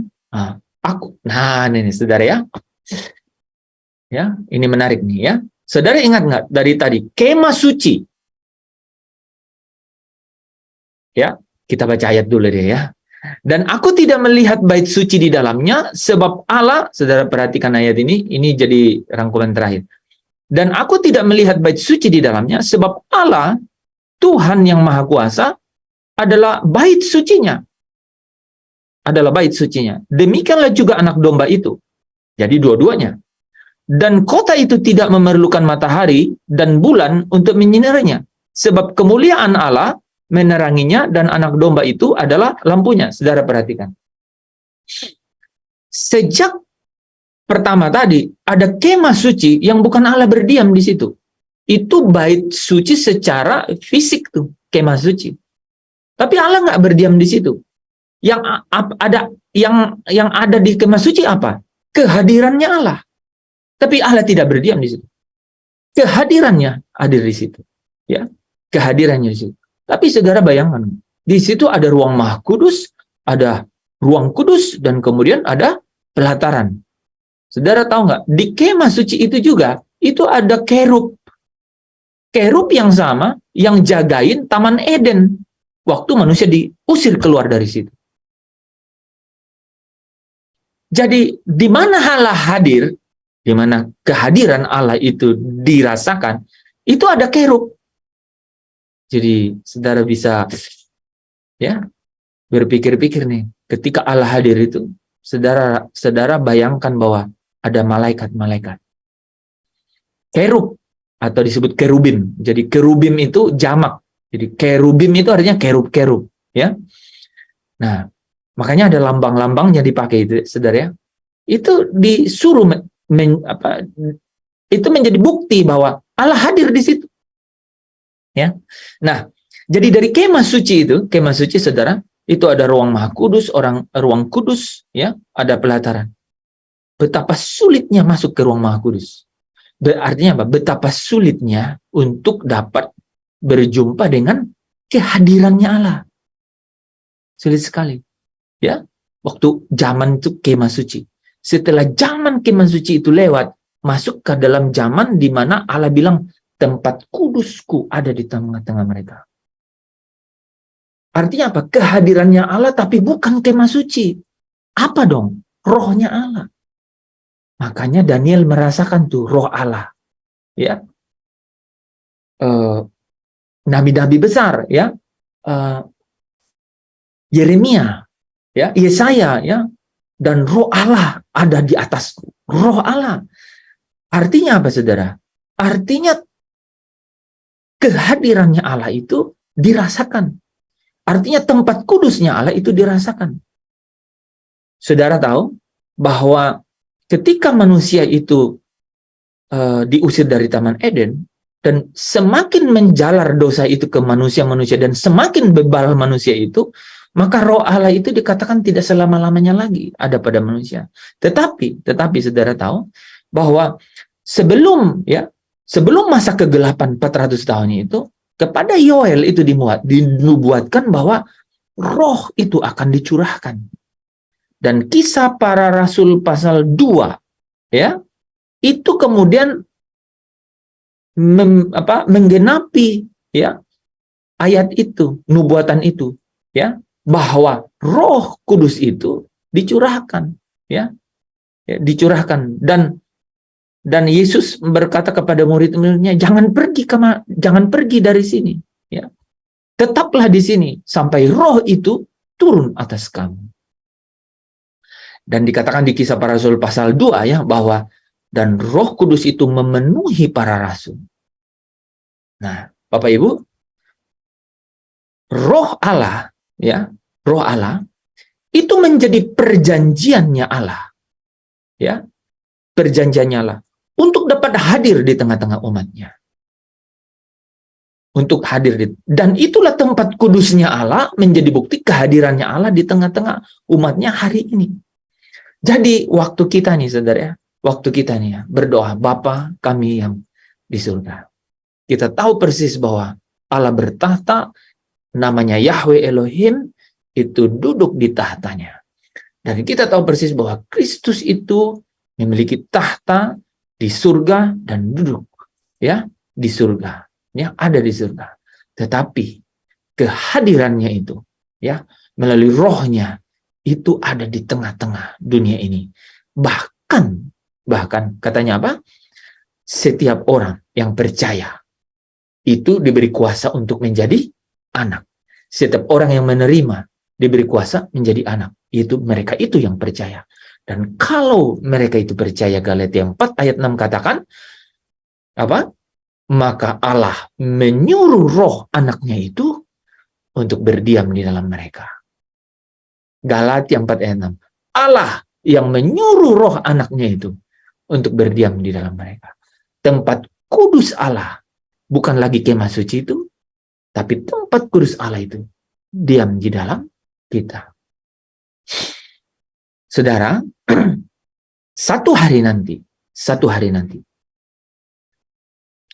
bait suci atau kehadiran Allah itu bukan lagi direpresentasikan oleh bait suci. Kenapa? Karena apa? Karena kita sudah ada di tempatnya Allah, di kediamannya Allah. Makanya dikatakan di sini, aku tidak melihat bait suci di dalamnya. Kenapa? Karena Tuhan yang Maha Kuasa, Yahweh Elohim, Allah itu sendiri, bait sucinya. Dari sini kita bisa mengerti bahwa bait suci, kemah suci, itu adalah bukti kehadirannya. Dan bukti kehadirannya di masa, di tempat kita ada di ini sekarang nih, saudara, ya, itu adalah apa, saudara? Ditunjukkan dengan tempat kudusnya. Ingat ya, tempat kudusnya. Jadi bukti kehadiran Allah itu tempat kudusnya. Yang kedua apa? Di sini dikatakan, sebab kemuliaan Allah meneranginya dan anak domba itu menjadi lampunya. Jadi saudara tahu, sejak kemah suci, bukti kehadiran Allah itu ada asap dan kemuliaan Allah menutupi, menyelimuti seluruh keadaan di situ. Jadi tempat kudus Allah, di situ pasti ada kemuliaan Allah. Nah, Bapak Ibu Saudara yang dikasihi Tuhan, pada saat kita nih, ya, di dalam hidup ini, ya, kita tahu nih bahwa tempat kudus Allah itu ada di sini. Dan tempat kudus itu, saudara tahu kan, dikatakan apa, saudara? Kamulah tempat kudusnya Tuhan itu. Kamu adalah bait sucinya Tuhan. Tidak tahukah kamu bahwa kamu adalah, di dalam kamu berdiam Roh Allah? Ya, tidak tahukah kamu bahwa tubuhmu itu adalah bait Roh Kudus? Artinya tempat kudusnya Allah. Ketika engkau menerima Yesus, kau percaya, percaya, maka apa, saudara? Maka kau dimeterai dengan Roh Kudus. Dan Allah menyuruh Roh anaknya untuk berdiam di dalam engkau. Sekarang, ketika kita doa nih, saudara, Bapa kami yang di surga, apakah kita merasakan kehadiran Tuhan? Apakah kita menikmati kehadirannya? Apakah kita merasakan? Nah, saudara, tempat kudusnya Allah hadir di tengah-tengah kita. Allah hadir di tengah-tengah kita. Itu tidak berarti kita dapat merasakan kehadirannya. Itulah yang terjadi. Kadang-kadang kita berdoa, blong gitu saudara. Saudara nggak rasakan apa-apa. Kira-kira ada apa? Kira-kira apa yang terjadi? Dari kata tempat kudus itu bisa menjawab pertanyaan itu. Allah tidak dapat, saudara. Kalau dikatakan Allah tidak dapat berdiam di dalam, ya, yang najis tidak dapat masuk ke dalam Yerusalem baru. Kenapa? Karena itu tempat kediamannya. Di sini juga saudara bisa ngerti. Nggak bisa. Saudara, orang kan pikir, bagaimana mungkin Allah berdiam di sini? Saya kan masih najis. Allah hadir, tapi Allah nggak berdiam. Makanya Allah nggak mungkin berdiam di saudara. Di saya nggak mungkin. Tapi Allah bisa hadir. Dan dia hadir di tempat kudus. Tempat kudusnya. Tempat kudus ini, saudara, ya, kita bisa rasakan tuh. Kita bisa rasakan hanya nih, saudara. Jadi Allah, kehadirannya, ya, itu hanya nyata di tempat kudusnya. Dia tidak berdiam di situ, udah pasti. Karena apa, saudara? Dia punya tempat kediaman. Ya, dia punya tempat kediaman. Dia itu ada di surga. Surga itu punya alamat, tidak di bumi ini. Ya. Tetapi dia hadir di tempat kudus. Salah satu tempat kudus dulu itu di kemah suci. Kemuliaan itu ada. Tapi sulit sekali orang masuk ke situ. Kristus datang untuk menebus, dan kemudian apa? Perjanjian kekal, perjanjian anugerah, perjanjian damai. 3 kata kan? Perjanjian kekal, perjanjian anugerah, perjanjian damai. Terbalik. Perjanjian kekal, perjanjian damai namanya, itulah perjanjian anugerah yang dimeteraikan dengan, 4. Perjanjian baru namanya. Saya ulang, saudara, ya. Perjanjian kekal Allah buat. Namanya harus jadi perjanjian damai karena sebelumnya berseteru. Itu dijadikan perjanjian anugerah. Dan ini karena Kristus anugerah Allah, ya, di dalam Kristus. Ini namanya jadi perjanjian baru yang dimeteraikan dengan darah Kristus. Nah, saudara, ya. Setelah ini terjadi, saudara, maka setiap orang yang menerima anak Kristus itu apa? Diberi kuasa untuk menjadi anak Allah, anak-anak Allah. Ini mereka yang dimeterai Roh Kudus, atau inilah mereka yang disebut percaya, kan? Dan kalau engkau menjadi orang percaya, maka Allah apa katanya? Dan kalau engkau menjadi anak, maka Allah menyuruh roh anaknya berdiam, dwell in, berdiam, ya, atau tinggal. Nah, itu apa? Tempat kudusnya, artinya dia hadir di situ. Oke, selesai itu kan, saudara. Jadi saudara mau nakal-nakalnya, sebejat-bejatnya. Nah, makanya nih, saudara, kenapa ada kata menghujat Roh Kudus? Atau apalagi mendukakan Roh Kudus? Ada satu lagi apa?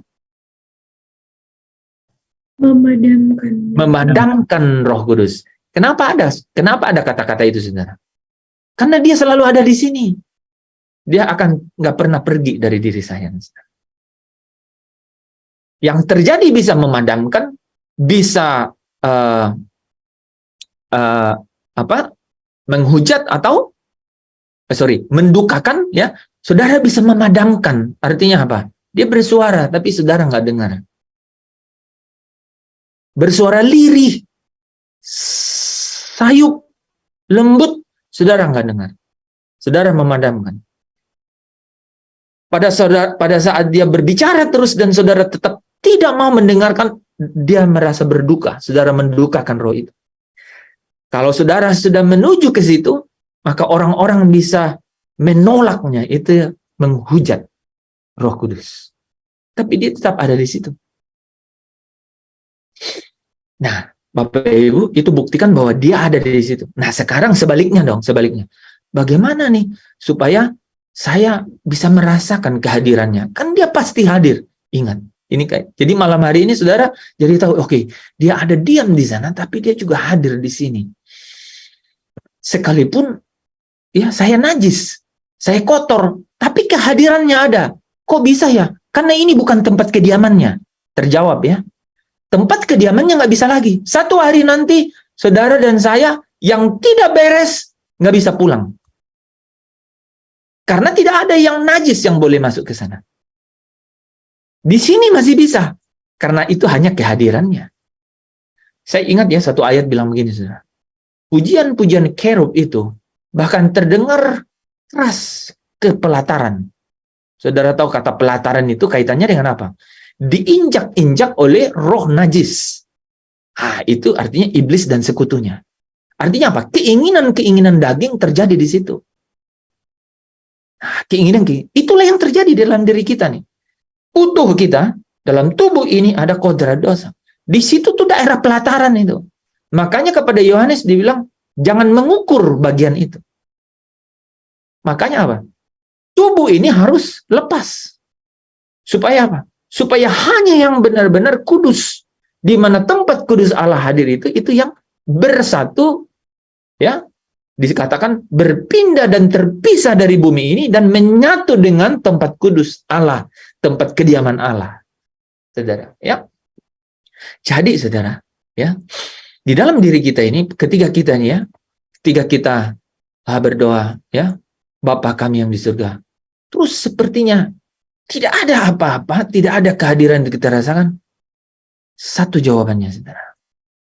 Ini tempat kudus. Allah hadir di sini. Kalau saya dan saudara tidak dalam keadaan kudus, itu sulit sekali, bahkan bila kalian tidak mungkin untuk merasakan kehadirannya. Jadi kuncinya untuk merasakan kehadirannya hanya satu. Kita harus menjaga diri kita kudus.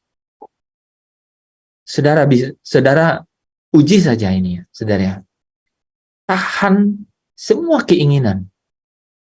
Dengan cara apa? Biasanya saudara puasa. Bukan hanya puasa secara fisik, tapi puasa dari keinginan-keinginan. Bukan hanya keinginan makan. Keinginan untuk ini, saudara tahan.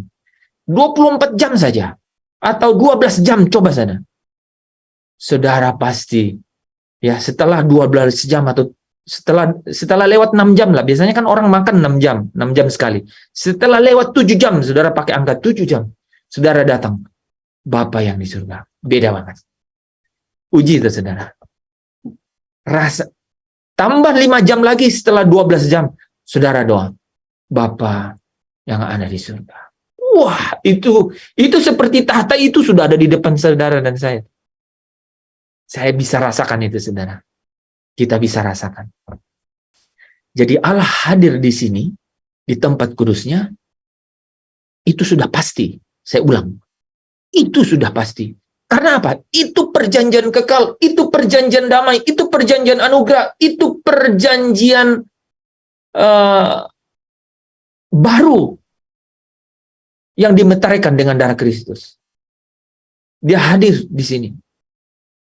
Itu saudara tahu, itulah ketujuh roh Allah yang ada di tahta Allah. Karena dia akan bersaksi bahwa aku ada di sana menyaksikan kehadiranmu. Dan anak ini dari hari ke hari terus berjuang untuk tahan dari semua godaan dunia dan jaga hidupnya suci. Lurus sekalipun banyak godaan di tengah-tengah. Saudara bisa bayangkan suasana itu, wah, luar biasa di tengah tahta itu. Saudara dibela dengan kesaksian itu oleh roh itu, saudara, ketika di dunia ini. Nah, jadi ketika saudara ya masuk dalam kekudusan itu, ya, menjaga hidup saudara kudus dan suci, itu saudara serta-merta akan merasakan kehadirannya Allah. Nah, saudara ya, nah kita sudah bicara, sudah diskusi, sudah masuk dalam sesi banyak mengenai bagaimana menikmati. Nah, ini kan bagaimana menikmati. Jadi merasakan kehadirannya itu berbeda, sangat berbeda dengan menikmati kehadirannya. Orang tidak mungkin menikmati kehadiran Allah kalau dia tidak merasakan kehadirannya. Gak bisa. Gitu, nggak bisa, saudara. Ya, contoh nih, saudara ya, ada orang yang pergi ke rumah Tuhan atau ke gereja, gitu ya, atau ke persekutuan, atau di mana ada kebaktian rohani, acara rohani, saudara ya, dia bisa ikut memuji, menyanyi, saudara. Ya, dia bisa ikut menyanyi ya. Allah di sini. Ya, Allah di sini. Sepasti udara segar yang kuhirup. Sepasti mentari. Sepasti mentari pagi yang bersinar, ya. Seperti fajar, saya lupa ya liriknya. Dia bisa nyanyi itu, saudara, tapi dia nggak merasakan, ya. Dia nggak bisa merasakan karena kemungkinan besar dia tidak dalam keadaan kudus. Dia tidak sedang dalam keadaan kudus. Jadi sulit dia merasakan kehadiran. Nah, ya itu pertama, itu mudah kan kita bisa pahami itu kan. Ya, tetapi ada hal yang lain nih, saudara. Saudara sudah bisa merasakan kehadiran, udah puasa nih, udah puasa. Ya, udah menahan keinginan, kan? Pada saat saudara berdoa, saudara rasa kehadiran. Tapi saudara belum bisa menikmati kehadirannya. Nah, cara menikmati kehadiran Allah itu adalah kita harus tahu apa yang Allah senang. Nah, saudara kalau perhatikan tadi, ya, keempat makhluk, ke-24 tua-tua itu ngapain di sekitar tahta? Ayo. Memuji Allah. Memuji dan ada satu lagi? Menyembah. Menyembah. Kan gitu. Jadi kan mudah kan? Makanya muncul kata praise and worship. Jadi teman-teman, ya, itu cara untuk menikmati kehadiran Allah. Yaitu ketika kita memuji-muji Dia, dan kemudian kita masuk dalam penyembahan. Karena waktu kita memuji, itu udah satu arah jelas. Kita memuji akan apa? Kesetiaannya, akan kemurahannya, ya. Kita memuji akan pemeliharaannya, ya, akan penyertaannya. Kita memuji akan kebesarannya, kan? Tapi waktu kita masuk menyembah, itu sesuatu terjadi. Sesuatu dimensi yang lain berbeda terjadi itu, saudara. Di dalam penyembahan itu ada komunikasi, ya. Kita diam. Allah berbicara. Ketika kita dalam keadaan yang tidak dapat kita kuasai secara kesadaran, maka roh kita ini itu memuji Allah. Roh kita ini memuji dan menyembah Allah. Dalam keadaan yang sudah di luar kesadaran kita. Nah, ada beberapa itu, saudara, ya. Roh Tuhan menguasai, atau Yohanes dikuasai oleh Roh Allah. Maka dia di luar kesadarannya secara fisik. Nah, di luar kesadarannya, saudara akan menikmati, ya. Saudara akan bisa menikmati kehadirannya. Dan ini, saudara, ya. Saudara pada saat bisa merasakan dan menikmati kehadiran Allah itu luar biasa. Ya. Saudara akan diberikan kekuatan, ya, untuk bisa bertahan dari apapun keadaan, ya, yang secara mata atau secara indera, telinga, atau secara indera, kulit ini saudara bisa rasakan. Contoh, saudara sedang di hadirat Tuhan, terus gempa. Pernah nggak rasain kayak gitu? Saya pernah nih, saudara. Ya, persis ada di dalam penyembahan. Terus gempa, saudara. Saya nggak merasa. Bukan saya nggak rasain gempanya, saudara. Saya sama sekali nggak merasakan kekhawatiran. Nggak ada sama sekali. Jadi saya sempat memuji itu, saudara, ya. Maksudnya tidak, kejadiannya tidak direncanakan. Sudah pasti nggak direncanakan, ya. Kan gempa nggak tahu, kan. Gitu. Tapi itu teruji nih, saudara. Ya. Bahwa keadaan yang secara fisik, secara indera kita bisa rasakan, tubuh kita, itu pada saat kita ada dalam hadirat Tuhan, ya, kita merasakan dan menikmati kehadirannya, itu tidak menggoncangkan, itu tidak membuat kita bimbang, tidak membuat kita gelisah, tidak membuat kita khawatir, tidak membuat kita ketakutan, itu, saudara. Nah, jadi teman-teman, kebimbangan, kegelisahan itu tidak pernah lepas dari hidup saya dan saudara. Yesus hanya pesan satu. Yohanes 14. Jangan gelisah hatimu.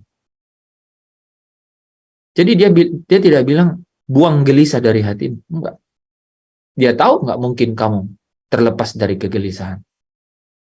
Dia tahu persis keadaannya. Dia cuma bilang, kalau dalam bahasa Inggris itu lebih jelas. Ya, do not let your heart in trouble. Jangan biarkan hatimu itu di dalam atau dikuasai oleh kegelisahan. Ada pasti, tapi jangan biarkan itu dikuasai. Nah, bagaimana caranya? Bagaimana caranya? Nggak mungkin nih, saudara. Kita tidak dikuasai kegelisahan kalau pikiran kita yang memimpin, yang menguasai kita. Nggak mungkin. Pikiran itu cara berfungsinya ngitung, membanding-bandingkan. Nggak mungkin. Semua data dia kelola. Semakin banyak data masuk, dia selalu hanya membandingkan. Dia nggak punya hikmat yang lebih daripada itu. Makanya Yesus kasih tahu pusatnya ada di mana. Jangan gelisah hatimu. Dan Paulus menerjemahkannya dengan lebih cerdas lagi, ya, bukan maksudnya Paulus jadi lebih memperkaya. Dia bilang apa? Biarkanlah damai sejahtera Kristus rules your heart, memerintah di hatimu. Damai sejahteranya Kristus itu yang harus kasih kursi paling tinggi di hatimu. Saya ingat tuh pembimbing rohani saya bilang gitu. Hens, saya hanya tanya satu pertanyaan. Di hatimu, kursi itu diduduki siapa? Saya bilang ini belum pernah saya dengar pertanyaan. Tapi sampai hari ini kebayang ya, saya ingat terus. Karena semakin kaya kan. Oh, ini yang dimaksud. Damai sejahtera Kristus memerintah di hati, ya. Gitu. Harus bersumber dari situ. Hati jangan biarkan gelisah. Jangan biarkan bimbang. Jangan biarkan dikuasai oleh kebimbangan. Caranya satu. Damai sejahtera Kristus ya harus memerintah di situ. Yang harus memerintah di situ. Teman-teman, tidak jauh-jauh lah permasalahan kita. Cuman bedanya besar dan kecil. Tapi jenisnya mirip. Urusannya uang, urusannya dihormati orang, dihargai orang, urusannya mengenai hari esok. Nggak jauh-jauh dari itu. Sama. Cuman urusannya ada yang anak 1, ada yang anak 5, ada 6. Kan jadi ukurannya jadi beda masalahnya. Ada orang yang harus memikirkan beberapa jauh ke depan gitu ya, karena sudah punya banyak tanggungan, tapi ada yang masih ya tidak sejauh itu ke depan karena masih sebatang kara. Maksudnya masih seorang diri kan? Itu saja bedanya. Tapi apa? Tapi itu sama jenisnya. Nah, kebenaran Tuhan hari ini, ya, firman Tuhan mau bicara kepada kita malam hari ini, saudara. Jangan biarkan itu menguasai. Jangan biarkan itu menggelisahkan. Jangan biarkan itu membimbangkan hati. Jangan biarkan itu apalagi mengkhawatirkan, apalagi membuat kau takut. Caranya dibalik. Ya, damai sejahtera Kristus itu harus memerintah di situ. Nah, saudara sudah tahu kan? Itu tidak perlu hal yang besar karena tahu persis bahwa di situ tempat kudusnya Allah. Di hati inilah rumahmu. Hari demi hari, apa yang saudara harus selalu lakukan? Bapa, ini yang harus aku lakukan setiap hari. Mencari Engkau. Di dalam diriku. Jadi enggak mencari di mana-mana. Mencari kehadiran-Mu. Kenapa kita harus terus mencari? Karena kita harus merasakan tuh kehadirannya. Dan supaya kita dapat enak menjalani hidup ini dan ringan, kita harus menikmati kehadirannya. Cara satu-satunya menjalani hidup ini enak dan ringan itu adalah menikmati kehadirannya. Dan menikmati kehadirannya itu kita harus jadikan dia yang memerintah di hati kita. Ya, jangan rely on atau mengandalkan apa yang ada di pikiran saudara. Ya, tapi ini yang harus menjadi kekuatan saya dan saudara. Apa yang ada di hatimu. Selalu setiap hari. Ya, makanya firman Tuhan berkata, engkau harus terus diubah di dalam roh dan pikiranmu. Setiap hari. Di dalam roh dan pikiran. Ya, di dalam roh itu artinya apa? Artinya kita harus terus mencari Tuhan. Mencari. Ya, mencari itu maksudnya apa, Pak? Sampai kau bisa rasakan. Makanya saya bilang kemarin-kemarin, jangan berhenti di baca Alkitab satu pasal satu hari. Jangan berhenti ditulis renungan dan kemudian submit ya ke grup-grup WA. Jangan berhenti di situ. Jangan berhenti di memuji dan menyembah Tuhan. Jangan berhenti di situ. Ya, tapi carilah dia sampai kau merasakan kehadirannya. Dan ini yang akan menjadi kekayaan dalam hidupmu. Kalau kau menikmati kehadirannya itu. Makanya ambil ya 1 jam tiap hari. Ya. Jadi jangan jadikan kalau kau udah memuji Tuhan, ya ada orang kan yang dimaksud bertemu Tuhan itu adalah memuji dia dan menyembah dia. Bukan, saudara. Bukan berhenti di situ. Tapi sampai kau menikmati, sampai engkau tidak mau lagi keluar dan tidak mau berhenti itu. Benar-benar nggak mau berhenti. Itu yang namanya menikmati.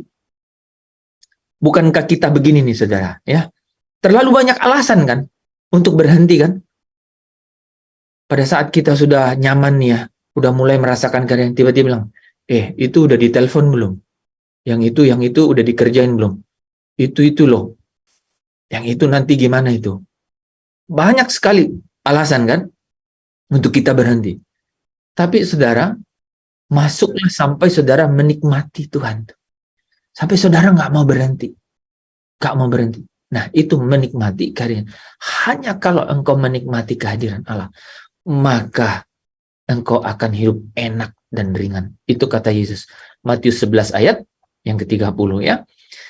Kuk yang kuberikan itu enak dan ringan. Kalau kau belajar padaku, aku ini rendah hati dan lemah lembut. Ya, caranya adalah carilah Tuhan sampai bukan dengan apa? Bukan dengan semua rutinitas rohani. Bukan dengan cara rutin, bukan berhenti di rutinitas rohani. Kita ini kan sudah rohani, nah saudara. Semua kita yang ada di sini udah rohani nih, saudara. Ya, bukan rohana. Ya, kita ini udah rohani. Kita benar-benar melakukan nih, saudara. Ikut Zoom tiap malam itu ini kita rohani. Tapi saudara tidak boleh berhenti di situ. Harus sampai kepada memiliki hubungan yang seperti saya bilang tadi.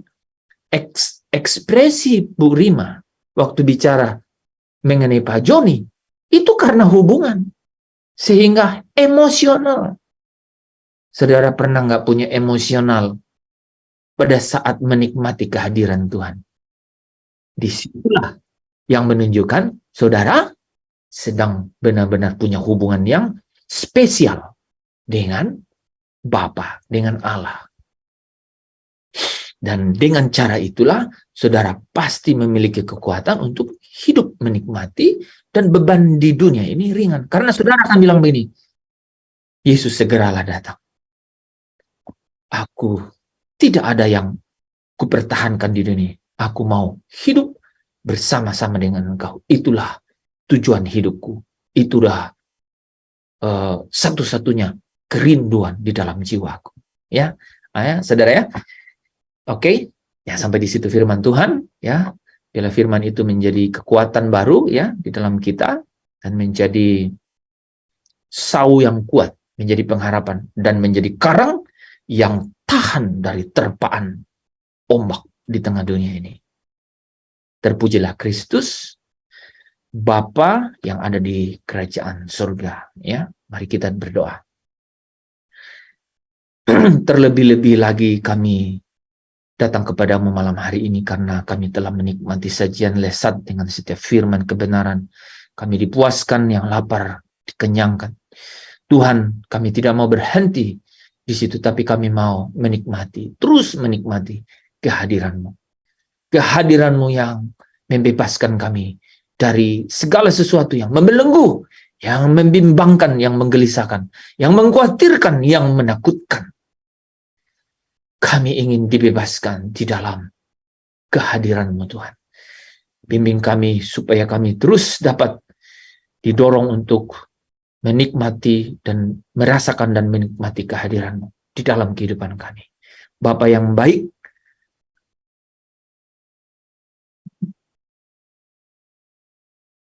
di tempat Engkau bertahta, berdiam, lihatlah setiap anak-anak, dimanapun kami berada, semuanya terjangkau oleh pandangan-Mu. Biarlah Engkau sendiri yang menggerakkan seluruh kekuasaan-Mu supaya dapat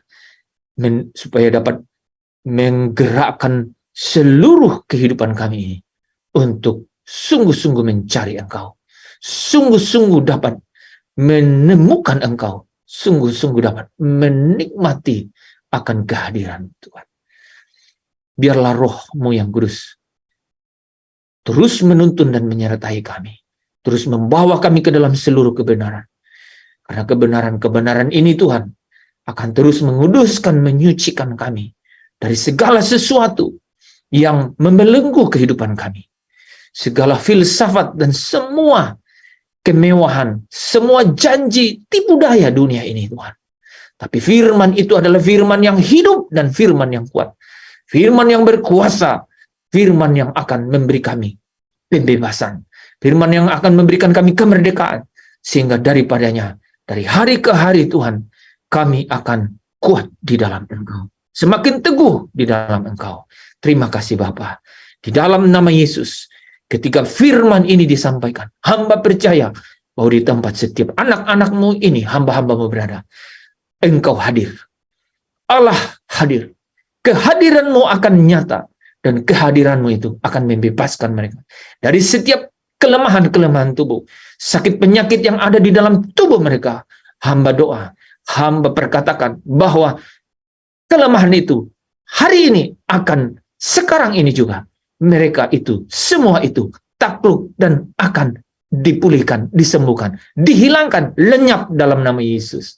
Mereka akan diberikan organ-organ tubuh yang baru, dipulihkan di dalam nama Yesus. Setiap peredaran darah, fungsi saraf, metabolisme, hamba perintahkan dalam nama Yesus. Di dalam kebenaran firman Allah yang hidup, dia dibebaskan, engkau dibebaskan, engkau mendapat pemulihan, organmu baru dalam nama Yesus. Kau yang mendengarkan kebenaran ini, katakan amin, dan engkau akan menerimanya dalam nama Yesus. Hamba juga doa kehadiran-Mu di tengah-tengah mereka.